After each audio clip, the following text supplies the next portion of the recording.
Pemirsa, seorang pemuda di Cianjur, Jawa Barat tega membunuh neneknya sendiri dengan garpu besi yang biasa untuk menggarap kebun. Nenek Upon, warga desa Campaka Mulya, Kecamatan Campaka Mulya, ditemukan oleh kerabatnya sudah dalam kondisi tewas, penuh luka. Usai menghabisi neneknya, pelaku YH langsung diamankan petugas kepolisian ke kantor Mapolsek Campaka untuk dilakukan pemeriksaan. Petugas turut mengamankan barang bukti sebuah garpu besi yang dipakai pelaku untuk menghabisi korban. Sementara menurut informasi warga, pelaku diduga mengalami gangguan jiwa.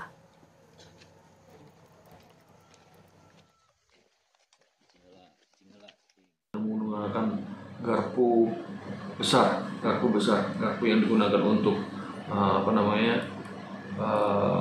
material seperti itu.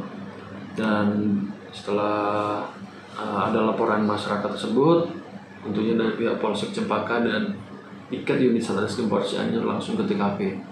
Awalnya pelaku melakukan perlawanan kepada petugas, tapi alhamdulillah petugas berhasil melumpuhkan. Tapi sampainya di sana, korban sudah dalam keadaan meninggal dunia, dan korban ini merupakan nenek kandung daripada pelaku. Pemirsa, seorang pemuda di Cianjur, Jawa Barat tega membunuh neneknya sendiri dengan garpu besi yang biasa untuk menggarap kebun. Diduga pelaku memiliki gangguan jiwa. Dan untuk mengetahui keseharian pelaku sudah bersama kami Bapak Tamami selaku PJS Kepala Desa Campaka Mulya. Selamat pagi Pak Tamami. Selamat pagi Bu. Iya Pak, apakah benar Pak pelaku mengalami gangguan jiwa? Betul. Yang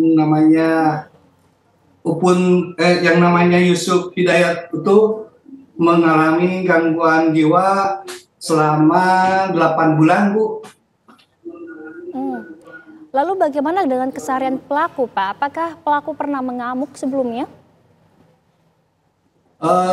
Belum pernah ada gitu. Mereka belum pernah melakukan ngamuk ataupun ada indikasi apa-apa gitu.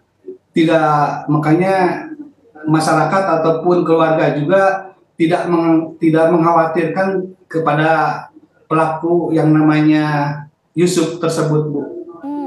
Pak, lalu bagaimana dengan hubungannya? Apakah pelaku dengan korban dan kerabat lainnya ini baik-baik saja atau sebelumnya pernah terjadi insiden atau penganiayaan terhadap korban atau kerabat lainnya, Pak? Tidak pernah ada, Bu. Memang yang namanya Yusuf tersebut itu perilakunya santun dan baik juga terhadap tetangga ataupun rekan-rekannya. Dia kesehariannya cuman biasa melakukan aktivitas mengisi gas bensin ataupun jual beli jam tangan. Dia tidak memperkirakan ada kejadian bakal termasuk gangguan mental itu. Jadi mereka tidak mengkhawatirkan dengan perilaku mereka itu. Makanya keluarga biasa-biasa aja terhadap si pelaku tersebut, Bu.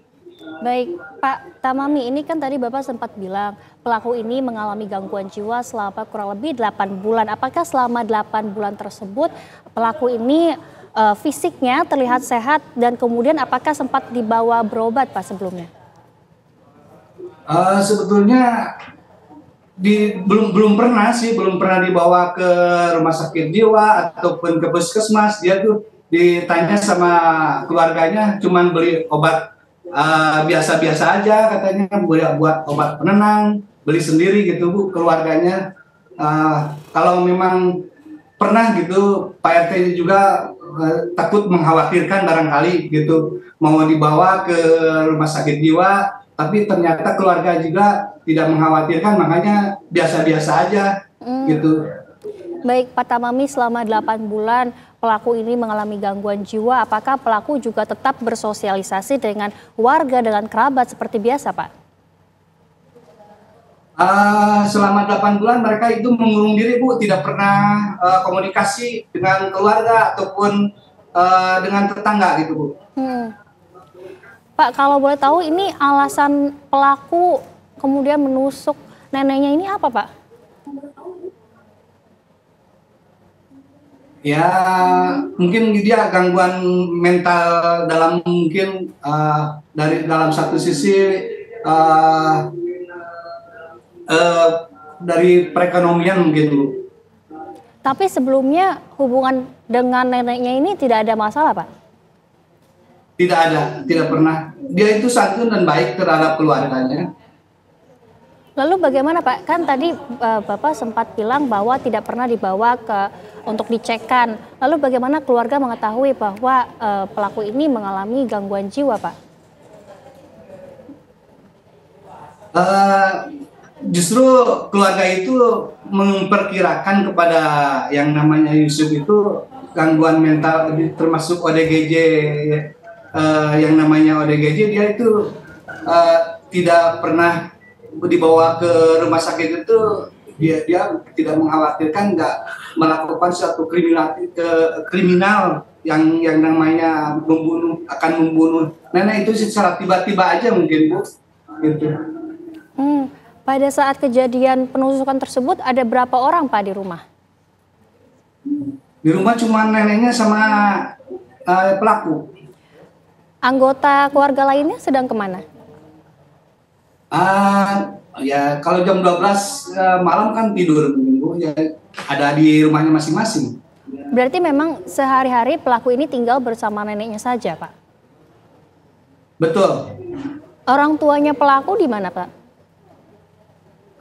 Di orang tua pelakunya memang satu desa, cuman beda kampung dan beda RT. Alasannya apa Pak kalau boleh tahu, kenapa anaknya ini kan sudah diketahui punya gangguan jiwa, kemudian orang tuanya tidak tinggal bersama dia begitu? Ya mungkin bapaknya juga tidak memperkirakan yang kepada Yusuf tersebut akan melakukan terjadinya kriminal menusuk neneknya. Dia kan orangnya baik Bu, jadi cuma hanya mengurung, diam, ya, tidak ada komunikasi, ya tidak memperkirakan akan terjadi seperti itu mungkin Bu kalau bapaknya. Oke, kemudian berarti yang menemukan neneknya ini pertama kali siapa Pak? Tetangganya. Tetangganya, lalu tetangganya langsung memanggil pihak kepolisian atau bagaimana Pak? Ya berkoordinasi dengan pihak Pak RT, lalu Pak RT menyampaikan kepada pihak Polsek Warung Bitung. Sekarang pelaku ini sudah diamankan Kak atau akan dibawa ke fasilitas-fasilitas untuk nantinya direhabilitasi Pak? Ya sementara diamankan dulu di kantor di Polsek Warung Bitung Kecamatan Campaka. Yang nanti tindak lanjutnya dilihat dari kondisi mereka mungkin Bu, hasil dari koordinasi dengan pihak dokter bagaimana mungkin ke depan. Baik Pak, lalu bagaimana Pak dengan keluarganya saat ini? Apakah sudah ada pembicaraan dengan keluarga lainnya Pak, seperti bapaknya, ibunya, atau anggota keluarga lainnya? Sementara belum Bu, karena pihak keluarga lagi mengurusi mayat dulu di rumahnya.